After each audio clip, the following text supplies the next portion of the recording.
Hello, Namaste, and welcome to Desi Diaries. I'm Sheetal, and this is my mid-year, my 2024 mid-year book tag.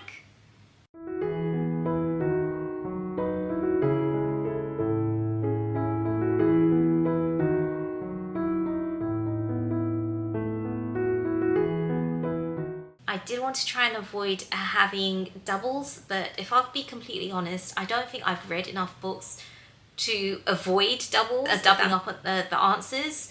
So yeah, we'll just go with the flow. Best book you've read so far in 2024? For me, it is. I really don't think I can narrow it down. It's between. I've read some great books, but it's between two, and I'm trying really hard and I still can't narrow it down, but so it would be between The House in the Cerulean Sea and A Court of Mist and Fury. How many books have you read this year? So far I have, well, between the beginning of January till the end of June, I have read 33 books. The best sequel you've had so far this year? In an attempt to avoid doubling up, because I have narrowed it down to three, I'm going to say Heart of the Sun Warrior, which is the sequel to Daughter of the Moon Goddess. It is a duology and I loved both of those books. A new release you haven't read yet but want to? Reckless, hands down Reckless. Actually, there's another one as well, but I've saved that for a different answer. So Reckless. I read Powerless by Lauren Roberts at the beginning of the year and I loved the book. I absolutely loved it, and so I can't wait to. I'm going to read Powerful first. Powerful is a novella in between Powerless and Reckless. So Reckless has come out already. It came out this month and I've already bought the book, but I want to read Powerful first, and after I've finished reading that I will then read Reckless. Most anticipated release for the second half of the year, it has absolutely got to be Somewhere Beyond the Sea. I think that's the title of it. It is the sequel to The House in the Cerulean Sea by TJ Klune. I adored that book. I honestly adored it so much. The story, the characters, I can't wait. I remember when I was reviewing the book, I said that I wanted more, but I didn't know if I wanted more. And then I got to learn that there was going to be more. I'm excited and I'm nervous because I loved the book so much that I'm wondering whether book two will do it justice or not. I mean, I know it's always the case when it comes to having a sequel or follow-on books from the first book that you love. But yeah, that's what I'm looking forward to. I think it's coming out in September. It's either September or November. I think it's September. I don't know. But either way, I can't wait to get my hands on that. And I'll most probably get it as an audiobook actually, because The House in the Cerulean Sea I listened to, and the narrator, the way he made those characters come alive, I really hope he narrates the second book. And if he doesn't, yeah, definitely I will be getting it as an audiobook. Biggest surprise, Magnolia Parks. If you are new here, you would know that Magnolia Parks did not live up to the hype I was expecting. And it was possibly my own fault, because any reviews I've seen since I've read the book, a lot of people, especially people that love Magnolia Parks and the whole Magnolia Parks universe, have actually said it's not for everyone, and I completely understand why they say that now. It just was not a book for me. For some reason I was expecting it to be one of those ones where I had a feeling I probably wouldn't love it, but I thought I might enjoy it. Well, I can't remember my thoughts prior to reading it. I just know my thoughts now, and that is that it is rightly said that the book is not for everyone. So yeah, I guess that was my biggest surprise. Favorite author, debut or new to you? I think to make this fair, it needs to be an author whose works I've read more than one of. Simply because there are books that I've read that have been 5 stars for me and I absolutely love, but it's the only book I've read of that author, and I think it's too early to say whether I love that author or not, or if it's a favourite if I haven't read other books written by him or her or them. And so it's got to be between Taylor Jenkins Reid and Sarah J Maas. Sarah J Maas, I've just started, I say I've just started, well yeah, I've just started reading her works with Akata. I'm yet to read A Court of Silver Flames, but I really enjoy the whole Akata universe.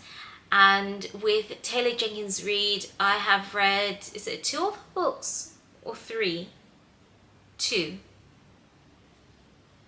So maybe, I don't know if 2 books are enough to say. I just love her writing style, to be honest. I love her writing style. So yeah, I'm just going to pick those 2 for now. Newest fantasy crush. Okay, and you can see how indecisive I am because I'm going to pick 2 again.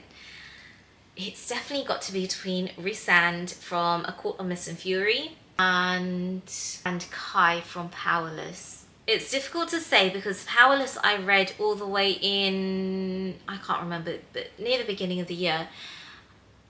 And as I don't recall Kai as much, but I remember the way he made me feel, or reading about him made me feel, if that makes sense. Whereas Rhysand is a lot more, I've read a lot more books with him in there and a lot more recently. Yeah, I'm still sticking to those 2. And you can't make me choose. A book that made you cry. Okay, I'm going to be honest. I don't think I've read anything too emotionally moving. Oh no, now that I say that, did I cry in Powerless? I don't think I did. So I'm going to say Fourth Wing. I never thought a fantasy book would make me cry, let alone more of a YA fantasy book, but it did. I'm not going to say why because I'm not giving any spoilers in this video, but it did make me cry. And if you're going to judge me on that, then that's on you. I enjoyed the book. It made me cry at one point. And yeah, and I haven't read any other books that, I'm just trying to think, did I not read any contemporary fiction that made me cry? And I don't think I did. Okay, I did tell you to judge me as you wish, but I feel like I'm judging myself a bit on there. But no, I'll own it. I read Fourth Wing. It's a YA fantasy with dragons, and it made me cry. Because my heart is not made of steel or metal or whatever they say is made of that doesn't make you cry. I'm an emotionally stable person. Is that a thing? Let's leave it there for now. A book that made you happy, without doubt. I didn't want to double up, but I'll say it, A House in the Cerulean Sea. It was just so delightful. It made my heart smile. It's one of those books. Honestly, it's just so heartwarming and joyful and all the happy words you can think of. So if you want a lift me up book, most definitely reach for The House in the Cerulean Sea and you won't be disappointed. The most beautiful book you've bought this year. I don't feel like I've bought any beautiful books, if that makes sense. I've bought some nice ones, but beautiful, no. I have definitely read some books with beautiful covers, and I'm assuming this question is more about the cover rather than me rating a book as being beautiful. But let's see. The duology that I mentioned, The Daughter of Moon Goddess and Heart of the Sun Warrior, their covers were absolutely gorgeous. I've gone so blank. Okay, if I think of any others, then I will insert the pictures of the covers somewhere here. But I haven't bought any of them just yet. Oh, also, where I store my books, I have several bookcases, but all of them, the sunlight hits pretty hard. And it breaks my heart because most of those colours, most of those covers, the colours aren't colour fast, which basically means they fade. They fade from the sun. So I'm at this this dilemma where I have these books that I want to buy because they're so gorgeous and beautiful, but I don't want them being ruined if I have them on show, and if I don't have them on show, then why buy them? why buy them? I mean, I can just borrow them, as I have most of the books that I found beautiful. So yeah, that's where I'm at with beautiful covers. I won't say I wouldn't ever buy them. I also think that after having trust issues after reading Magnolia Park, because I was so ready to buy the entire universe that's published to date with the illustrated book covers, because I really liked them. But after reading the first book, I don't think I want any reminder of the book, let alone have it on my bookshelf. I'm gonna leave it there. I feel like it sounds like I have a lot of hate towards the book. I don't. I definitely don't hate the book. I think I was just more upset with it. What books do you need to read by the end of this year? What books do I need to read? I think the majority of them are all part of different series. Series? I feel like it's series, but if I say series, it sounds odd as a plural. So does series. So we'll stick with series. So I want to read the entire series of Once Upon a Broken Heart. I ordered them for my birthday and I read, I think, the first part. I don't even think it was an epilogue, maybe an introduction, or I don't know. It literally was like the first 2 pages or maybe even 1 page of the first book, Once Upon a Broken Heart. And I was like, oh, I want to give this my full attention. And so I've put it on the back burner until I've read a few more that are on my TBR, part of a reading challenge I'm doing, or part of a video that I want to make, or part of a book club. And then I will go into that series. Maybe I also want to finish the Akatar series. I only have A Court of Silver Flames left, and yes, I know it's a huge book, but that I want to finish before the end of the year. I also want to read the Shiva trilogy by Amish Tripathi, I think is his name. Sorry if I've got that wrong. And that I had planned to start reading from next month. Are there any others? I have got a lot on my TBR. I just don't know if any of them are ones that I feel I have to read by the end of the year. I think that's it, other than the ones that I've already mentioned being my most anticipated releases and stuff like that, or a new release I'm looking forward to reading. How many 5-star reads did you have this year? I had 1, 2, 3, 4. I would say between 4 and 5. I had Daisy Jones and the Six by Taylor Jenkins Reid. I had The House in the Cerulean Sea by TJ Klune. Powerless by Lauren Roberts. A Court of Mist and Fury, and A Court of Wings and Ruin, both by Sarah J. Maas. That brings me to 5. The finale series, were they 5-star reads for me? I feel like they have a special place in my heart because they were, well, Caravel, not finale series, the Caravel series. Because Caravel was the first book that I read, like fantasy book. It was the first fantasy book that I read after a long time. It has got a special place in my heart. In fact, actually, I think I'm holding back because of the fact that it's not up there with, I guess, maybe around Akatar or something. But I wouldn't expect it to be, because Caravel is more YA. And as a YA, I do, yeah, actually, it was a 5-star, so 6.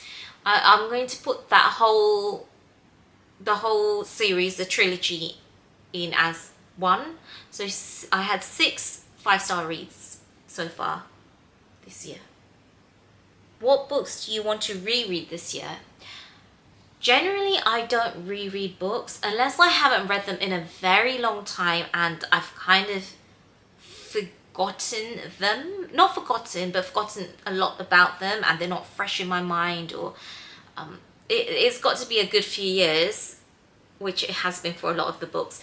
But then if the books have then turned into movies, I'm thinking along the lines of The Hunger Games, then because I've seen the movies and they're quite fresh in my mind, I don't know, I don't really revisit books. I think especially now because I've got so many that are on my TBR, I don't know if I'll make more time to read ones that I've already read.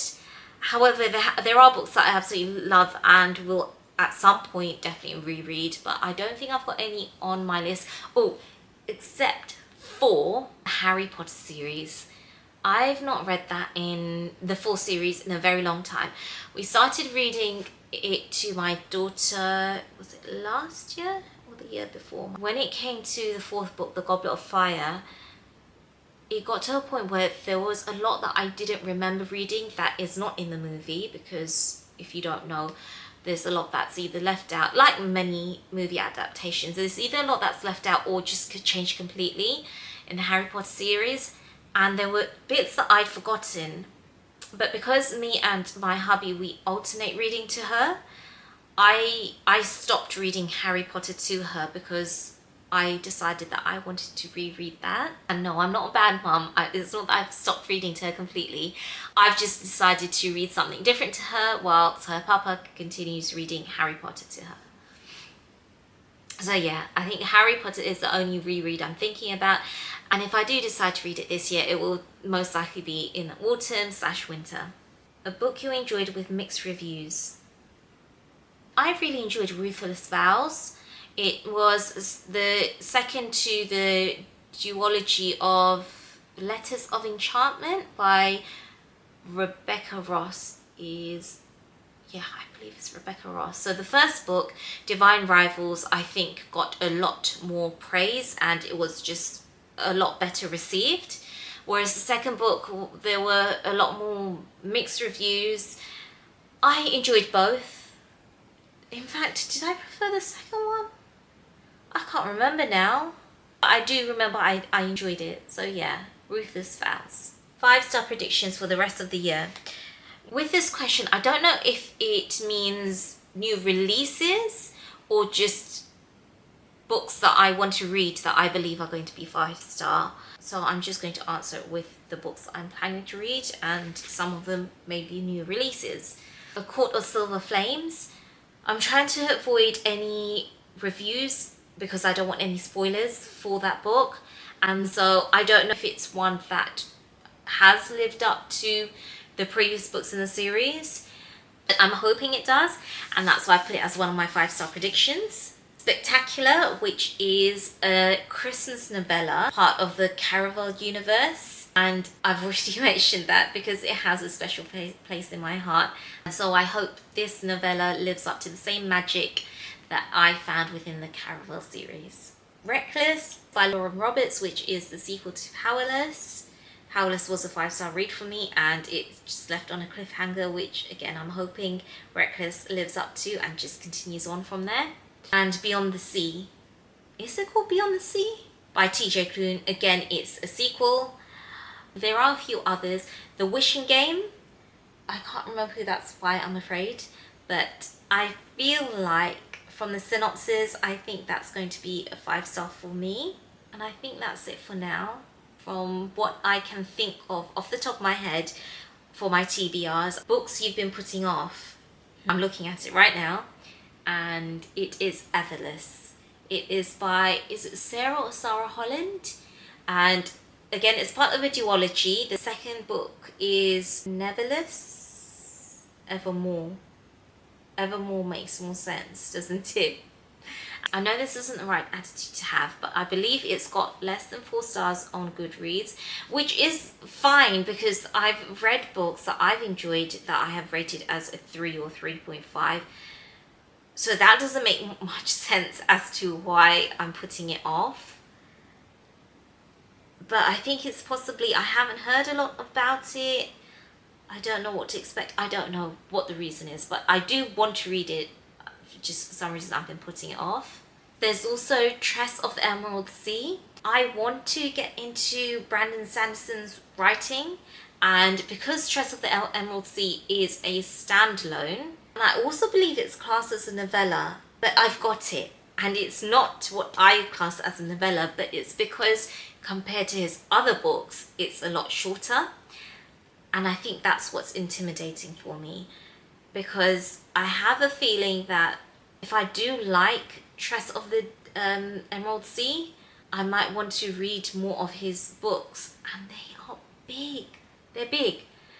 which I've said I do think is a bit intimidating, and that's possibly why I'm putting it off. And then finally, I've got The Dead Romantics, which I do want to read, and I've been putting it off, and I don't know if it's because it's by Ashley Poston and I want to read 7 Years Slip, and I don't know how that relates to me putting off The Dead Romantics. So if you are good at psychologically analysing someone, then let me know. Why am I putting off these books? That one is, I mean, I've got some kind of a theory for the first two, but for the third one, I have absolutely no idea why I'm putting it off. Series or series that you want to finish before the end of the year. I think this is just going to be a repeat of what I've already answered for books I want to read by the end of the year. I want to finish the Akata series. I want to start and finish Once Upon a Broken Heart series. I want to read the Shiva trilogy, the Ramchandra series, and also the Inheritance games. I want to finish that. I've read the first 3 books. The 4th book, I think I've mentioned in a previous video. I don't know if that's a follow-on from the initial trilogy, or whether it's just about the games they play. But there is also, I think it's called The Grandest Game. Let me just bring them up. So it's the Inheritance Games series by Jennifer Lynn Barnes. So we've got Games Untold, and that's an Inheritance Games collection. So, oh, and that says book 5 of 5, which is out in November. So I think it's The Grandest Game, am I thinking? No, so that's book 5. So let's see, I've read the first 3, the Inheritance Games, the Hawthorne Legacy, and then the Final Gambit I've read. I have got The Brothers Hawthorne. I'm looking at Games Untold, which says it's the 5th one. Yet I know there is another one. I know there is. Because I remember seeing, I think it's got a purple cover. Here we go. I told you it's not purple. But The Grandest Game, oh, it's a new series. It's got nothing to do with the Inheritance Games, other than the fact that it's by the same author, Jennifer Lynn Barnes. Get ready for a new series that brings readers deeper into the lush, romantic and puzzle-filled world of the #1 best-selling Inheritance Games series. There we go. So it's not part of the Inheritance Games. And that one, oh, that one comes out very soon, next month in August. Okay, no. Let's have a look. You see here? How misleading is this? Okay, so if you can see this, it says book 1 of 1, The Grandest Game. I also read to you what Google says about it. Get ready for a new series. So why at the bottom is it telling me it's an Inheritance Games novel? Do you see that? Anyone care to explain? Or maybe I'll just find out on the 1st of August. So my battery just ran out in the midst of me trying to explain my confusion in the whole Inheritance Games series, and I'm just going to leave it at that. It's a series that I want to finish by the end of this year, if I can work out which the final book is. So those are the 5 series I would like to finish before the end of the year. Do you think you'll reach your reading goal? Are you going to change it? If we're talking about my old reading goal, then absolutely, because I think, I can't remember, maybe I'll revisit an old video. I probably won't do that because I'll cringe, but I do remember my old reading goal was probably something like 4 books a month. Was it? It might have even been 2. 1 fiction, 1 non-fiction. 2 or 4 a month.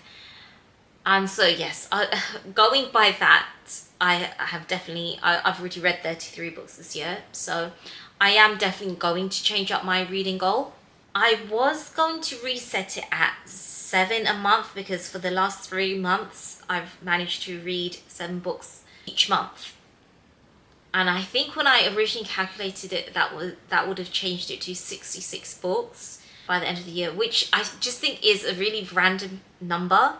And so I'm not going to leave it at that for 2 reasons. One, because it is just a bit of an odd number to have as a reading goal. But also, I think that is going to be too much pressure.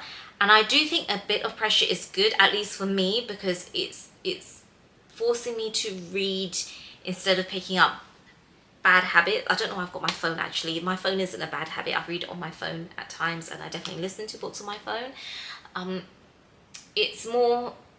It's just a bit of pressure makes me make more time to read, but I think too much pressure forces me to sometimes rush reading books, and it takes away from the enjoyment of reading itself.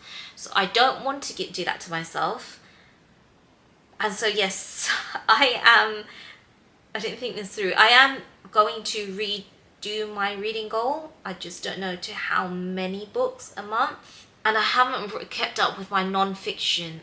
So I want to incorporate a bit of non-fiction each month. So come back to me on that one. But yes, I'm changing up my reading goal for the rest of the year. I just don't know by how much. But oh, that's it. That was another thing. A few of the books that I do want to read, they are quite big.